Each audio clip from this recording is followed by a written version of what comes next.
আসসালামু আলাইকুম। আপনি যদি পড়াশোনা প্লাস ইউটিউব ২ টা একসাথে করতে চান, সেটা কিভাবে করবেন তা নিয়ে বিস্তারিত আলোচনা করব এই ভিডিওতে।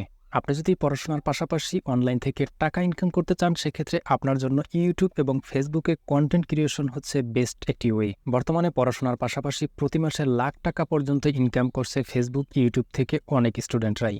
তো আপনিও যদি একজন স্টুডেন্ট হয়ে থাকেন, সেই সুযোগটাকে কিন্তু আপনিও লুফে নিতে পারেন। আর আপনি যদি স্টুডেন্ট অবস্থায় ইউটিউব এবং ফেসবুক থেকে ইনকাম করতে চান, সেক্ষেত্রে বেশি কিছুর প্রয়োজন নেই, মাত্র ৩টি স্টেপ আপনাকে ফলো করতে হবে। আর এই ৩টি ট্রিক্স কাজে লাগিয়ে আপনিও কিন্তু প্রতি মাসে লাখ টাকা পর্যন্ত ইনকাম করতে পারেন ইউটিউব আর ফেসবুক থেকে। আজকের ভিডিওতে আমি আমার নিজের এক্সপিরিয়েন্স থেকে শেয়ার করব এই ৩টি ট্রিক্স। কেননা আমি কিন্তু পড়াশোনার পাশাপাশি বর্তমানে ইউটিউব এবং ফেসবুক থেকে সমান তালে ইনকাম করতেছি। আর আমি ইউটিউব এবং ফেসবুক থেকে টাকা ইনকামের পাশাপাশি কিভাবে পড়াশোনা চালিয়ে যাচ্ছি, তার বাস্তব অভিজ্ঞতা শেয়ার করব আপনাদের মাঝে। আমি আশা করি আপনি যদি আমার এই বাস্তব অভিজ্ঞতার থেকে ৩টি ট্রিক্স আপনি কাজে লাগাতে পারেন, সেক্ষেত্রে আপনিও পারবেন ইউটিউব থেকে এবং ফেসবুক থেকে প্রতি মাসে লাখ টাকা পর্যন্ত ইনকাম করতে। পড়াশোনার পাশাপাশি ইউটিউব থেকে ইনকাম, এই কথাটা মাথায় আসলেই আমাদের মাথায় সর্বপ্রথম যে কনসেপ্টটি বা যে চিন্তাধারাটি আসে, সেটি হচ্ছে আমরা যদি পড়াশোনার পাশাপাশি ইউটিউব থেকে ইনকাম করতে যাই, সেক্ষেত্রে তো আমাদের ইউটিউবে একটা এক্সট্রা সময় দিতে হবে। কিন্তু আমরা যদি ইউটিউব থেকে ইনকামের জন্য সময় দিয়ে থাকি, সেক্ষেত্রে আমাদের পড়াশোনায় তো একটু বিঘ্ন ঘটতে পারে। দেখুন, সেই সমস্যাটার সমাধানের জন্য আমি কিন্তু ফার্স্ট ট্রিক্সটি কাজে লাগাই। আর ফার্স্ট ট্রিক্সটি হচ্ছে যে আপনি আপনার ইউটিউব থেকে ইনকাম করার জন্য সেই নিশটি বেছে নেবেন। নিশ বলতে আমরা সেটাকেই বুঝি, আমরা আমাদের ইউটিউব চ্যানেলের মধ্যে যে ক্যাটাগরির ভিডিওগুলো আপলোড দিয়ে থাকি বা যে রিলেটেড। দেখুন, এক একজনে এক একটা রিলেটেড ভিডিও আপলোড দিয়ে থাকে ইউটিউব বা ফেসবুকে, সেটা আপনারা লক্ষ্য করলে দেখতে পারবেন। কেউ ব্লগিং রিলেটেড ভিডিও আপলোড দেয়, কেউ রান্নাবান্না রিলেটেড, কেউ গেমিং রিলেটেড, কেউ টেক বা টিউটোরিয়াল পারপাসে, এরকম এক একজন এক একটা পারপাসে ভিডিও আপলোড দিয়ে থাকে বা এক একটা নিশের উপর ভিডিও আপলোড দিয়ে থাকে। ঠিক আপনি যখন ইউটিউব থেকে বা ফেসবুক থেকে ইনকাম করবেন, এই চিন্তাধারাটি আপনার মাথায় আনবেন, তখন আপনি সর্বপ্রথম আপনার ব্রেনকে এটা সেট করে দিবেন আপনি কোন নিশ নিয়ে কাজ করবেন। আর নিশটা যখন আপনি সিলেক্ট করতে যাবেন, তখন আপনি কিন্তু আপনার নিজের ইচ্ছাশক্তির উপর সবচেয়ে বেশি গুরুত্ব দিবেন এবং সেটা নিয়ে ইউটিউবে কাজ করবেন যেটা আপনি সবচেয়ে বেশি করতে পছন্দ করেন। যেমন আমি যদি আমার নিজের উদাহরণটা আপনাদেরকে দেই, সেক্ষেত্রে আপনারা দেখে থাকবেন আমি আমার ইউটিউব এবং ফেসবুকে টিপস বা টিউটোরিয়াল রিলেটেড ভিডিও দেই। দেখুন, এই কাজটি কেন করতেছি আমি? কারণ আমি ছোটবেলা থেকেই যখন আমি সর্বপ্রথম মোবাইল কিনি, তখন আমি আমার ইউটিউব বা ফেসবুকে আমি যখন সর্বপ্রথম বুঝি, তখন আমি ইউটিউবে ভিডিও দেখতে গেলে কিন্তু আমি টিপস বা ট্রিক্স রিলেটেড বা ফেসবুকের কোন সেটিংসটা কী কাজ করে, ইউটিউবের কোন সেটিংসটা কী কাজ করে, বা আদার সোশ্যাল মিডিয়া অ্যাপসগুলো বা কোথায় কোন মোবাইলের কোন সেটিংসটি কী কাজ করে, এই রিলেটেড ভিডিওগুলো আমি বেশি দেখতাম। দেখা যায় অনেকেই প্রথম মোবাইল কেনার পর দেখা যায় অনেকে গান দেখে, অনেকে বা এক একজনে এক একটা বা নাটক, সিনেমা, এইসব জিনিসের প্রতি আমার ইন্টারেস্ট তখন থেকেই একটু কম ছিল।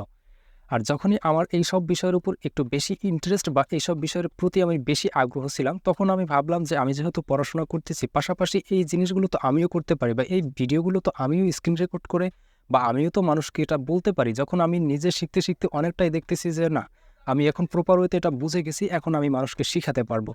সেম প্রসেসে আপনি যেই কাজটা করতে পছন্দ করেন, আপনি আর অবসর সময়টাতে আপনি খেলাধুলা করেন বা আপনি একটু ঘুরতে পছন্দ করেন, আপনি কোথাও বন্ধু-বান্ধবদেরকে নিয়ে আড্ডা দিতে পছন্দ করেন, বা আপনি গেমিং করেন, বা আপনি আদার্স যে কাজই করেন না কেন, আপনারা ইউটিউবে সার্চ দিলে দেখতে পাবেন প্রত্যেকটা কাজের উপর কিন্তু এখন বর্তমানে ভিডিও বানাচ্ছে। দেখতে পাবেন প্রবাসীরা তারা তাদের নিজেদের কাজের ভিডিওটা পর্যন্ত এখন বর্তমানে ইউটিউব, ফেসবুকে পাবলিশ করে তারা টাকা ইনকাম করতেছে। তাহলে আপনি কেন স্টুডেন্ট অবস্থায় অবসর সময়টাতে যে কাজটা করেন সেটা রেকর্ড করতেছেন না কেন? তাই আপনি আপনার পড়াশোনার পাশাপাশি যখন আপনি ইউটিউব বা ফেসবুক থেকে টাকা ইনকামের কথা চিন্তা করবেন, তখন আপনি সেই নিচটাকেই সিলেক্ট করবেন, যেই সময়টা আপনি যেই কাজটা আপনি বেশি করেন বা যেই হ্যাবিটটা আপনার ভিতরে রয়েছে, সেইটা আপনি সেই জিনিসটা নিয়ে আপনি ভিডিও করার চেষ্টা করবেন। তাহলে কিন্তু আপনার পড়াশোনার পাশাপাশি ইউটিউবে ভিডিও আপলোড দিতে কোনো প্রকার সময়ের প্রয়োজন হবে না, কারণ আপনি যেই কাজটা ভালো পারেন সেটা নিয়ে তো আপনি কাজ করতেছেন, সেটাই তো ভিডিও করতেছেন। এবারে ২ নম্বরে যে টিপসটি আমি আপনাদেরকে দিব, সেটি হচ্ছে নিজেকে ফেসবুক বা ইউটিউবের লুপিং স্ক্রলিং থেকে বিরত রাখতে হবে। আর লুপিং স্ক্রলিং বলতে আমরা এটা কি বুঝি, যখন আমরা ইউটিউব বা ফেসবুকে যে কোনো একটি কাজের উদ্দেশ্যে ঢুকি এবং ঢোকার পরে আমাদের সামনে এমন কিছু থাম্বনেইল বা এমন কিছু ভিডিও বা রিলস সাজেস্ট করে যেটা দেখার জন্য আমরা আকৃষ্ট হয়ে যাই এবং আমরা ইচ্ছা পোষণ করি যে আমরা শুধুমাত্র এই ভিডিওটা দেখে তারপরে আমরা পরবর্তী যে কাজের উদ্দেশ্যে প্রবেশ করলাম সেই কাজটা পরে করব। এই কথা সেই কাজ, সেই ভিডিওটাতে আমরা ক্লিকও করে দেই। পরবর্তীতে যখনই আমরা সেই ভিডিওটাতে ক্লিক করে দেই, সেই ভিডিওটার পরবর্তী যে ভিডিওগুলো সাজেস্ট করে সেটাও একটার পর একটা স্ক্রল করে দেখতে থাকি এবং এভাবে করে আমরা আমাদের ইউটিউব বা ফেসবুকে যে কাজের উদ্দেশ্যে প্রবেশ করি সেই কাজটা না করে আমরা বরঞ্চ সেই লুপিং স্ক্রোলিংয়ের ভিতরে আসক্ত হয়ে একটির পর একটি ভিডিও দেখতে থাকি এবং এভাবে করে আমাদের সময়টাকে কিন্তু পার করে ফেলি বা আমাদের অবসর সময়টাকে করে এভাবেই অপচয় করে ফেলি। কিন্তু আপনি যদি ফেসবুক বা ইউটিউব থেকে ইনকাম করতে চান, এই ধরনের কাজ থেকে আপনাকে 100% বিরত থাকতে হবে। আর এই ধরনের কাজ থেকে আপনি যদি নিজেকে বিরত না রাখতে পারেন, সেক্ষেত্রে আপনি কখনোই ফেসবুক বা ইউটিউব থেকে ইনকাম করতে পারবেন না। তো এজন্য আপনারা লুপিং স্ক্রলিং থেকে বিরত থাকবেন। আর লুপিং স্ক্রলিং থেকে বিরত থাকার জন্য আমি আপনাদের জন্য 3 নাম্বার একটি টিপস রেখেছি, যে টিপসটি আপনি যদি ফলো করেন সেক্ষেত্রে আপনি লুপিং স্ক্রলিং থেকে বিরত থাকতে পারেন। আর 3 নাম্বার টিপসটি হচ্ছে আপনি আপনার দৈনন্দিন একটি রুটিন সাজিয়ে নেবেন। অর্থাৎ আপনি সকাল থেকে সন্ধ্যা বা ঘুমানোর আগ পর্যন্ত যে কাজগুলো করবেন সেই কাজের একটি রুটিন সাজিয়ে নেবেন।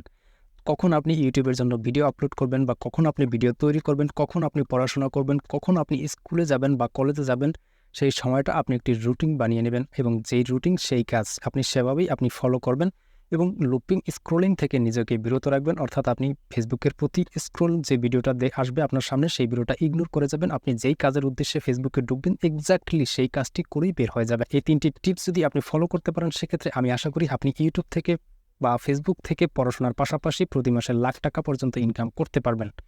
আজকের ভিডিও এ পর্যন্তই। আশা করি ভিডিওটি আপনাদের কাছে অনেক বেশি হেল্পফুল হবে এবং ইনফরমেশন যদি ভালো লেগে থাকে তাহলে আপনার বন্ধুদের মাঝে শেয়ার করে দিতে বলবেন না, কারণ আপনার একটি শেয়ার হতে পারে এই ইনফরমেশনগুলো আপনার কোনো এক বন্ধুর কাজে আসতে পারে। আজ এ পর্যন্তই, দেখা হবে পরবর্তী কোনো একটি ভিডিওতে নতুন কোনো টপিক নিয়ে। এছাড়াও আপনারা যদি ফেসবুক বা ইউটিউব থেকে ইনকাম করতে চান, সেক্ষেত্রে আমাদের ডিএমএক্সপার্ট আইটি ফেসবুক পেজ অথবা ইউটিউব চ্যানেলটাকে সাবস্ক্রাইব করে রাখতে পারেন, কেননা আমরা আমাদের ইউটিউব চ্যানেলে এবং ফেসবুক পেজ এই রিলেটেড অসংখ্য ভিডিও আপলোড দিয়ে থাকি, যেগুলো দেখলে আপনি আপনার ইউটিউব এবং ফেসবুক থেকে ইনকাম করার অনেক বেশি এক্সপিরিয়েন্স বা ইন্সপিরেশন পাবেন। আজ এ পর্যন্তই, দেখা হবে পরবর্তী ভিডিওতে নতুন কোনো বিষয় নিয়ে। সে পর্যন্ত সবাই ভালো থাকবেন, সুস্থ থাকবেন। আল্লাহ হাফেজ।